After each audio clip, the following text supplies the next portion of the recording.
Where the Crawdads Sing is. Oh, are you? Oh, well, what was the last thing you read before that? Safe Place, but it was really weird. Oh, well, tell us about Well, it. tell us, because it's whether you liked it, didn't like it. I didn't like it. Okay. I didn't like it. It was very odd, and this couple had a daughter, and the daughter passed away, and then they stole a child, and then they were very rich, and the father put the mother and the child in France at this big, huge place, and everything was a secret, but you didn't know till the end that the child was a kidnapped child, and it went back and forth. Okay. I didn't. Was that a true story? Or? I don't think so. Okay. No, I don't think so. So Safe Place. Safe Place. The Safe Place. Maybe that's not. And it wasn't very safe. Why did you read it? Why did you choose that? I really think that I got it out of a little library on Jekyll, and I thought it sounded good, you know, from the back and the title, but then, and to be honest, I didn't finish it. You don't Just have like to. the last, I've always finished every book I ever started, whether it's bad or good, and I read I don't know if you know this, because I didn't know it, that you can go online and find out the ending of a book. And so that's what I did, and I never finished reading. You know, I only had like maybe 2 chapters. Several years ago, I decided you don't have to finish every book. Yeah. There are plenty more out there. So you don't have to finish. Or a movie, especially if it comes from the library. If I'm paying for it, it's a little bit different. I'll fast forward. Yeah. Yeah. Well, thank you for sharing. Yeah. Yes, thank you for sharing. All right, I know you have to go, but Yes. thank you for coming in No problem.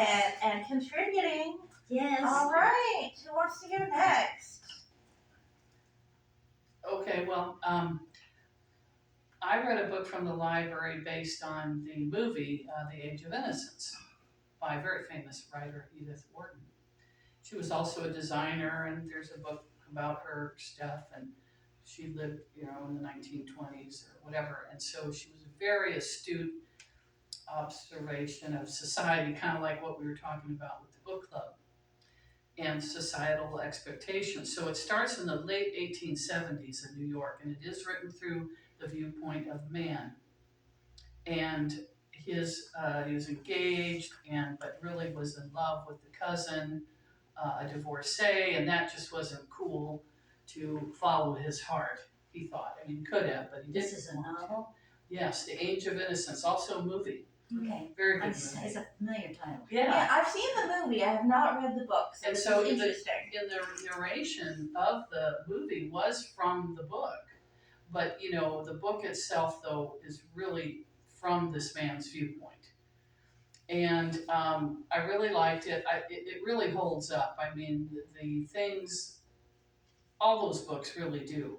Because it's a commentary on society. And even though it's set in a certain time and place, it really holds up.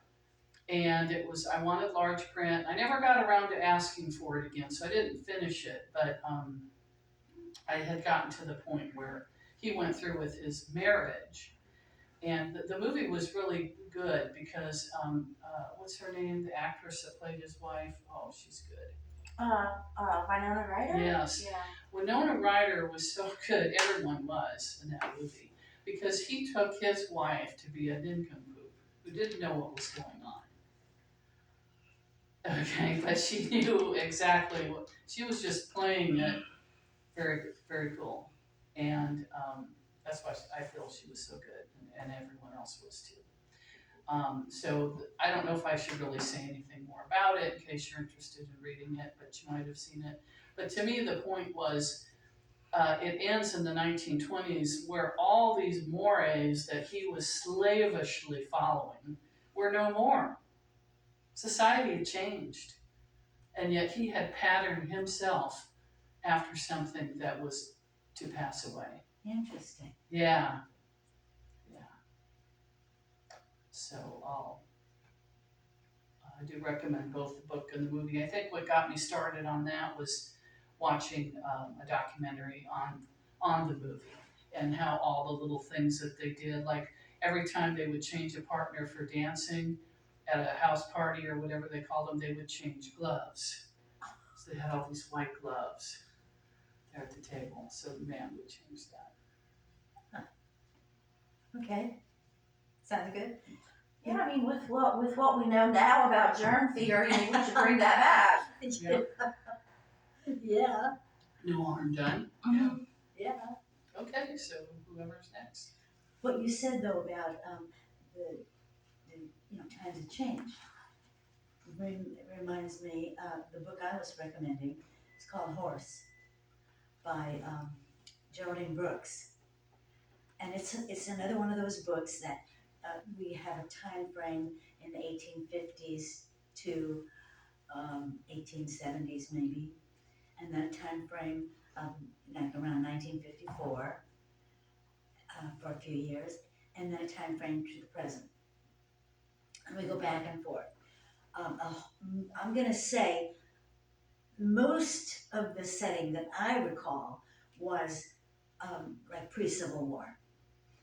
The story is about the horse named Lexington. I don't know if you're familiar with that, with Lexington, but he was the most famous horse of his that whole era.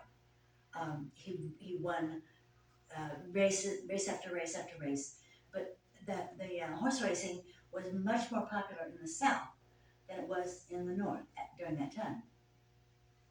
And when he actually turned blind, but he still was able to. His owners were still able to command huge sums for stud service. So that's what he did for the remainder of his years. But the story centers around a young slave boy named Jared, who is there when Lexington is born. And he is with Lexington all the way through. He's with him when he dies. Just a few times when he is not with the horse. They have a special relationship, like hand signals, sometimes just a gesture, just almost the horse can think what he's thinking. They had a very special relationship. And I have to confess, I learned a great deal more about horses than I kind of ever wanted to. I had to look up some of the parts of, when they talk about the parts of the horse. I go, well, where is that? But it all worked together. But there's also a whole story around the painter. He was a very famous painter in the South of horses. His name was Scott Thomas, I think it was. And most of the events are actual. Did he do blue horses? That was one from the period of time that was famous in painting in the 1850s. Expressionist. I don't know. I don't know.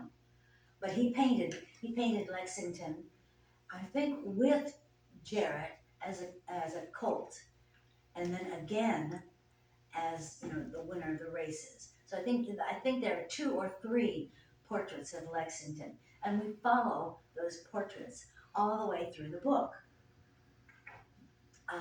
And that's what leads to. So he kept painting Lexington? Two times, maybe 3. Mm-hmm. But then, I think he gave one of the paintings to Jarrett. Jarrett gave it to someone else, and it went on from so and so and so on. And then in 1954, I believe it was, Martha, I've forgotten her last name, but she is or was a very well-known art gallery owner in New York.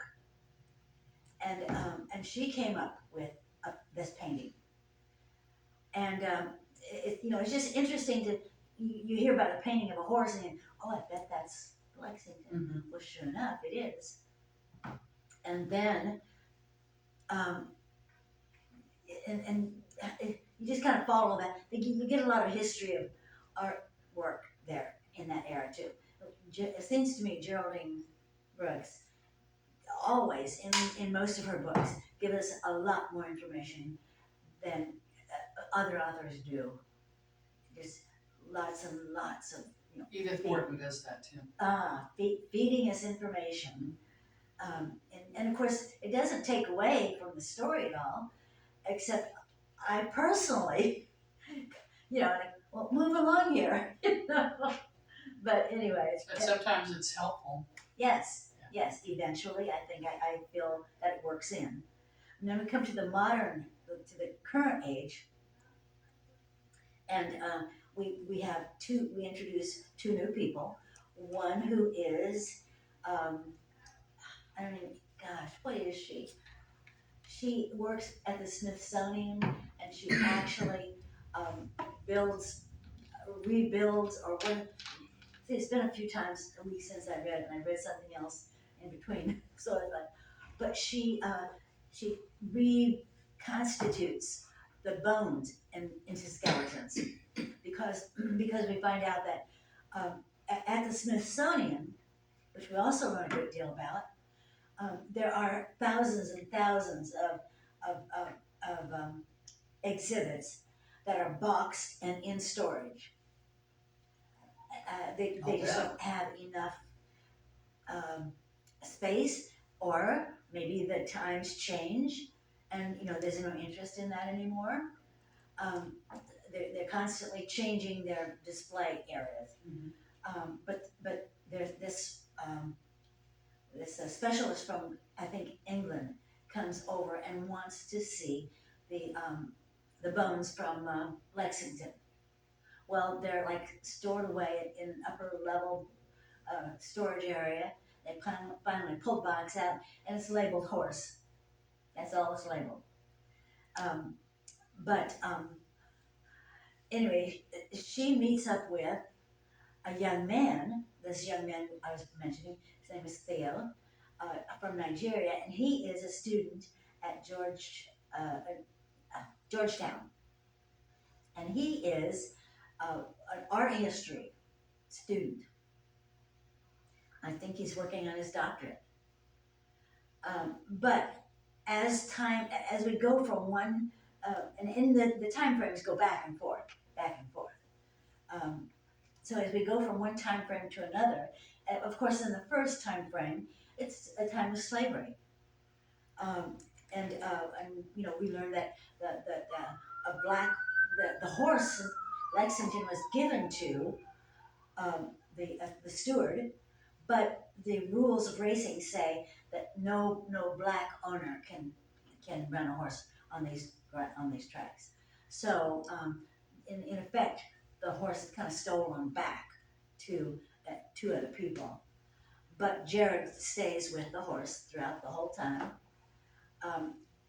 and there's just a whole lot of background information about the life of a slave and the owners and so on.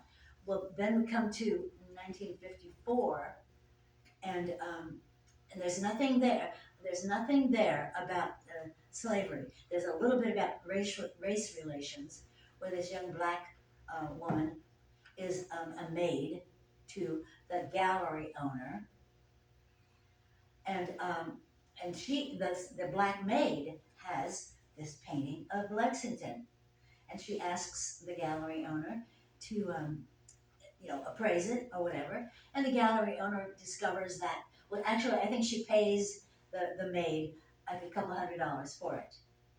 That she has it appraised, and she realizes it's worth $15,000. So she's made a killing there, but we read that she gives the painting back to the maid. I mean, that's one whole little story there. But in the present day, these two young people, one who's building the skeleton of Lexington, and the art student who's researching the painter Scott Thomas, who did the paintings of Lexington, and they become friends.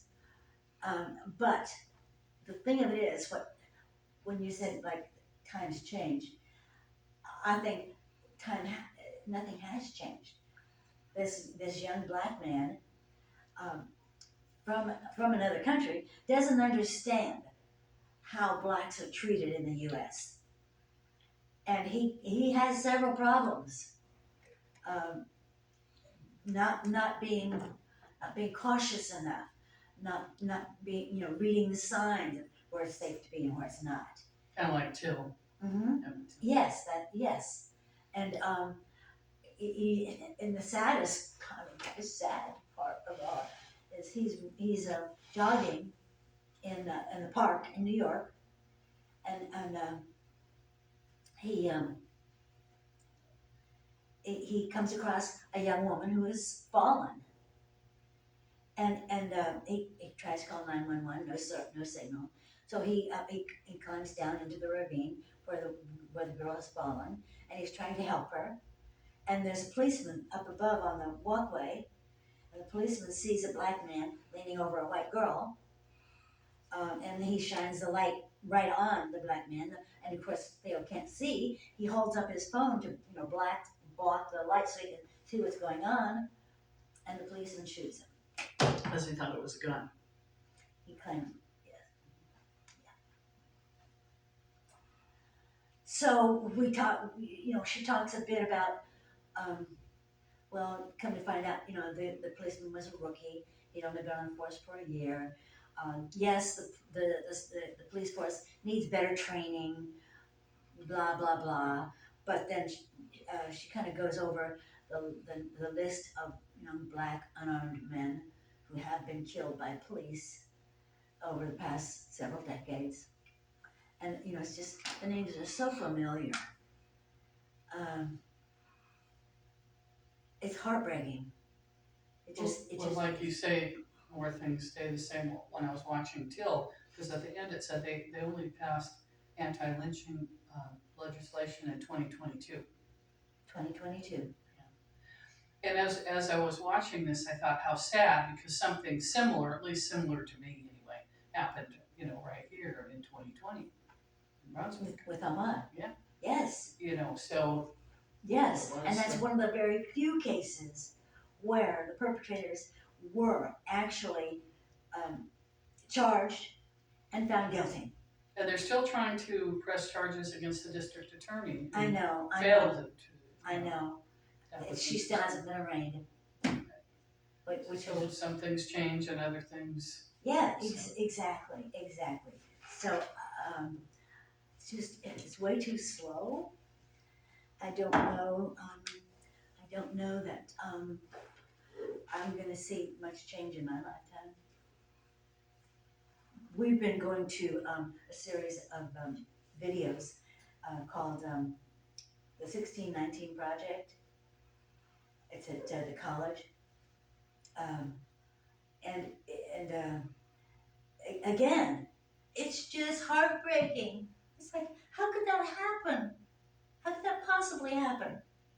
Today. Well, like with Ahmaud Arbery, I was pet sitting over a little bit more south of that area. And when I was driving to Brunswick to meet a friend, I was looking for a place to jog. And I intentionally don't choose a neighborhood like that. But there was something across the street. I wish Ahmed had chosen that. But there's these all empty blocks and blocks in a small little nature preserve where he could have jogged. Because it could be anybody, like it could be me jogging in a neighborhood and people don't want me there because they know I'm not from there. So even though it probably wouldn't have ended like that, still, so it was really ironic. We really should be more careful. We really shouldn't go For our own safety and our own sake. I'm not, justifying, but that was the situation as I saw it, like for myself to jog where I did. Okay, but the people who shot him didn't shoot him because he was there, because he was in their neighborhood. They shot him because he was black. Right. And in their neighborhood. And he wasn't from that neighborhood, whatever, so. It Any happens. white person could have been running through there, Mhm. not from the neighborhood, not anything, and it wouldn't have mattered. It just gave me a better understanding to have kind of driven past there and thinking about where I was Right. gonna join. And I mean, I followed that closely because, for whatever reason. But the fact that the police let the perpetrators go, nothing was ever done until they that had made video them. was released 74 days after Ahmaud was killed. That- And then, of course, the video was released to the public. If that hadn't happened, those people would never have been prosecuted. Right, you have to wonder how many murders are committed that aren't on video Yes, and people just get away with it. yes. So, yeah. And I'm glad that you mentioned the video series that we've been going to of the 1619 project, because that's it's streaming on Hulu, but they're also showing it with discussions at the college on Sunday nights through the group A Better Glen. 1619, I think, was the date that the first slave ship came to the U.S. Mm-hmm. And so which is also a book, but the documentary series is about how like the history of slavery affects the situation today, and they have the discussions through A Better Glen at the coastal College of Coastal Georgia at the Stembler Theater. at the Stedler Theater. Yeah. In case anybody's listening who wants to. In case anybody thinks that's why I'm throwing in these details. Okay. Okay, so let's hear from you now. All right. Did you have anything else to recommend? I want Yes. to recommend this. I was hoping Tosh would be here. Okay. Because she reads nonfiction almost always. But this is a book by Nina Totenberg. You know that name? Mhm. She's on NPR, a journalist. It's called Dinners with Ruth. With her time with Ruth Bader Ginsburg. I've only gotten into page 37, but I suspect it would be a book that Tosh would enjoy. I'm going to enjoy the rest of it. I am. Did you see the movie about Ruth? Which one? There was one more recently. Few years ago. On the basis of sex. Yeah. Sex. I saw that. That also reminds me of the singer Carly Simon was a good friend of Jackie Onassis. And she wrote a book about their friendship. And I didn't expect to enjoy it as much as I did. Oh. I've never heard that. And because they both lived in Martha's Vineyard and also in New York at homes. So, and a lot of the advice that Jackie gave her, like when Carly got married for the second time and her husband wasn't working, she was supporting him so he could write his poetry. She said, "Carly, that's never going to work out." And she was right. Well, it didn't work out. Just old-fashioned, advice, but Yeah, it didn't work out when she was married to James Taylor either, right? right. Yeah. But she wasn't supporting James Taylor. Besides yeah. James Taylor had a lot of problems. What was the title of that Carly Simon Jackie Onassis book? So I can add it to I don't remember. All right. Carly's only written 2 or 3 books, so yeah. I'm just gonna write it down. I'm gonna add it to the recommendation list. Because she wrote a regular autobiography too, and I read that too, but I actually enjoyed the one about Jackie more. Okay. All right. All right. So I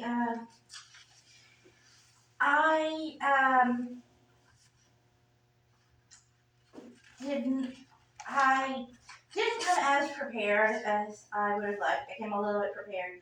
I've been doing work and school and things, so my reading for pleasure quotient has not been as high as I would like it to be. Are you going for a PhD? Oh no, I'm actually going for a degree in organizational leadership. So there's a lot of Oh, is that a master's? yeah, it's sort of it's not a library school, but it's kind of library adjacent. I'm not recommending that. If you want to go to school for organizational leadership, don't. I'm kidding. You know, do if you want to. It's just anyway. That's why my reading for pleasure quotient hasn't been as high as I would like. I did bring a couple of recommendations. I did a fiction and a nonfiction and a TV show. So the nonfiction book that I wanted to recommend is 1491, New Revelations of the Americas Before Columbus by Charles C. Mann. And this was actually published in 2005. So there's actually been a lot of historical and archaeological research since this book was published. But even so, it was really enlightening to me because the version that I was sort of taught in school was about the Americas was like there were Native Americans who just kind of vaguely existed, you know, in some vague state, and then Europeans came to the Americas, like, and then stuff started happening. Civilization. Yeah. Well, there was a lot of stuff happening before then. And that's what this book is about. He examines the archaeological evidence, the historical records of some of the actually fairly large cities and buildings and infrastructure that was going on. Can you hold that up for In- the home audience to see? in the Americas before colonization. And one of the more interesting parts that is sort of relevant in contemporary times is relating to the communities of the Amazon rainforest. There's a lot in the news about conflicts between the native communities of the Amazon whose homelands are sort of being paved over and developed by developers. And a lot of times the media coverage of the natives of the Amazon sort of depicts them as, sort of wild, feral people who, just live in the woods, right? Well, one of the things that Charles Mann goes into is that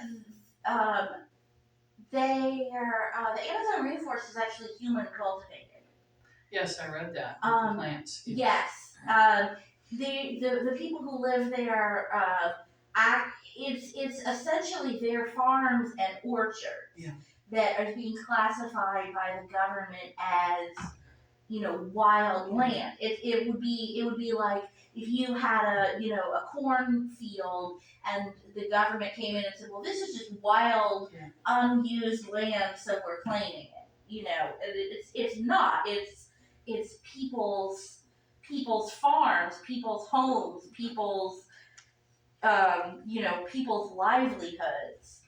So I found that really enlightening, and the Amazon part in particular, but just in general about some of the ancient civilizations of the Americas and some of the newer research that has been done. I really enjoy the podcast stuff you missed in history class, and they've also covered a lot of newer historical and archaeological evidence of pre-colonization Native American history. Is there a documentary on that you could recommend? It might be more. Yeah, I'm not offhand, but I'm sure there is one. I shouldn't say tried. I started reading that years ago, I think. Mm-hmm. I didn't get very far because I got lost in the. See the tiny print? There is tiny print, and I think it would be.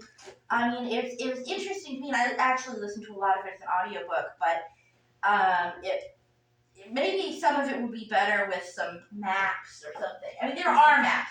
But or what I maybe- was thinking, what I was remembering was, most of this is Central and South America, right? I don't- There is some North American content. Okay. Yes, but a lot of it is Central and South. And yes, there are maps in it. It might have been a little easier to follow if the maps were more frequent in the text. But yeah, I mean, there's a map here in the front that kind of shows. Yeah.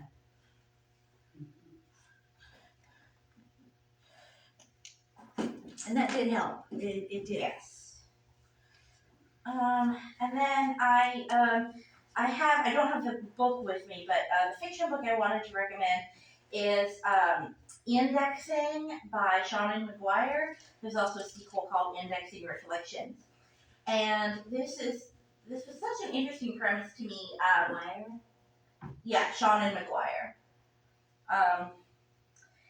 As I mentioned in the last recommendation group, I am a big fan of modern folklore and fairy tale adaptations and retellings.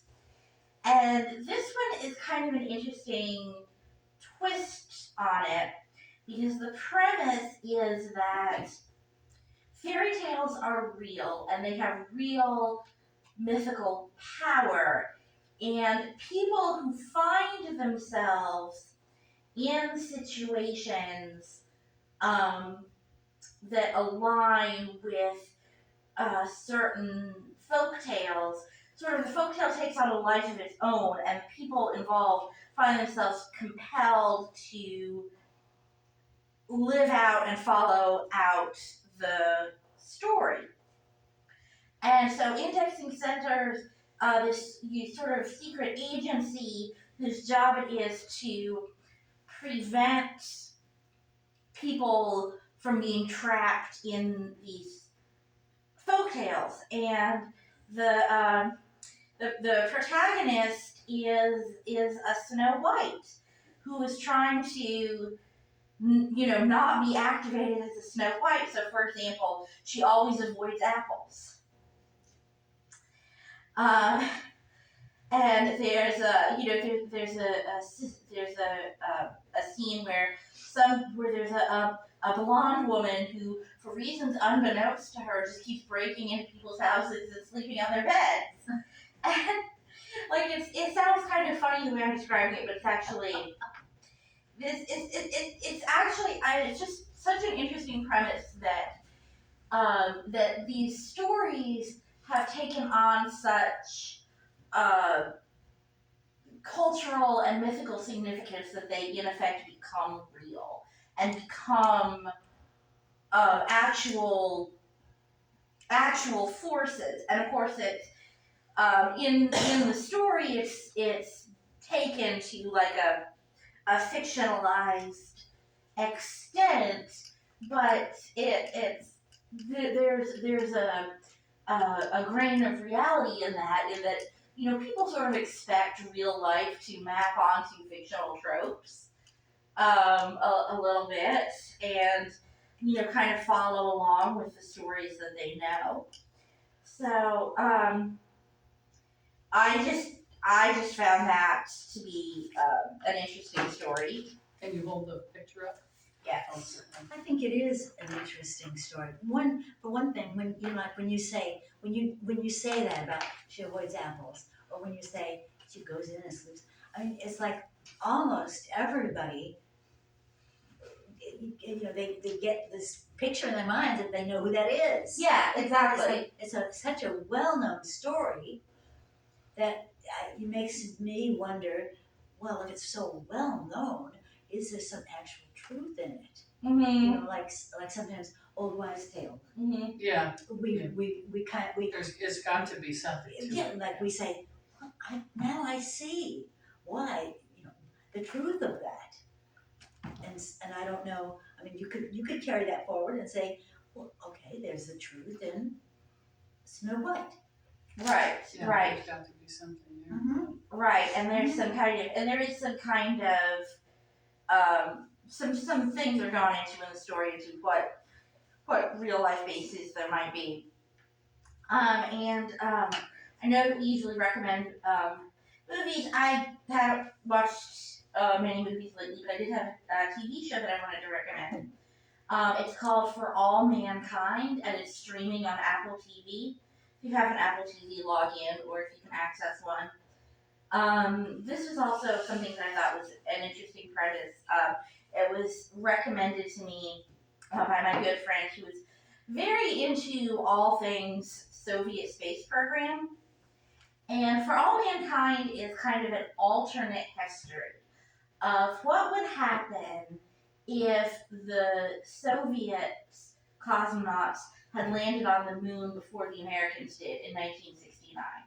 And how would that have changed history of space travel and the Cold War and the relationship between the two countries in the following decades. And I haven't finished watching it. I'm still in season 1. I cannot speak to the But rest it's of the good. seasons. You like But yes, so far I'm very captured by it. I saw a movie once, I can't remember the name of it, but if the Confederates had won the Civil War, what America would be like today, and it was not a pretty picture. I think I saw that in school. It's like a dark comedy. Yeah, I think I saw that in school, and they had like it was very unnerving. Yeah. Because it was like